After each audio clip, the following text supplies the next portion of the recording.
It was like a part of silver, and it looked like like a fork or a butter something. knife. And then she was like, and I was like, pull it, and then she was like, I can't, and then I tried it. In this instance, we became aware when the CBC reached out to us to ask about the object, which we understand had been posted on social media. So it was through, I guess, the media, but also members of the public that we learned about it. It's an electric light. So based on that, and the dates where electricity becomes present, but also becomes more popular and available to the general public, it's likely dating to the late 1800s, 1880s, 1890s, to the early 1900s, up until maybe the 1920s.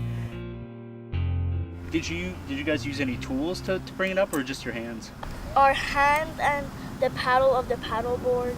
So we used that so it could like loosen up a little bit. And after we took our hands and we like took it out.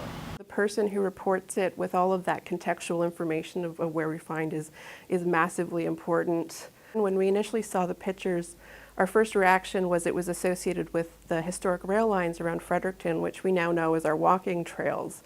And we thought it was likely a signal lamp for the railways. But after looking at a lot of reference images of those types of lights, it just didn't quite sit.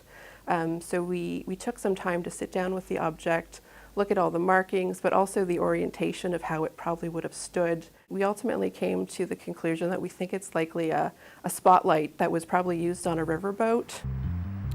The next step for this object is absolutely going to be to have a professional conservator take a look at it. And they have the expertise to stabilize the object. Because it's come out of the water and it's been exposed to the air, there's a rapid shift in kind of its environment, so it's now starting to degrade. So they can stabilize that, but in doing that, we can certainly learn more. There might be maker's marks on the object that we can't see now because it's corroded. The specific methods of how it was manufactured and used could be revealed as well. How did you feel when you pulled the object out of the water? Well, after she pulled it out, we were like, oh my God, and then we just put it on, and then we were like putting it back to see what it was.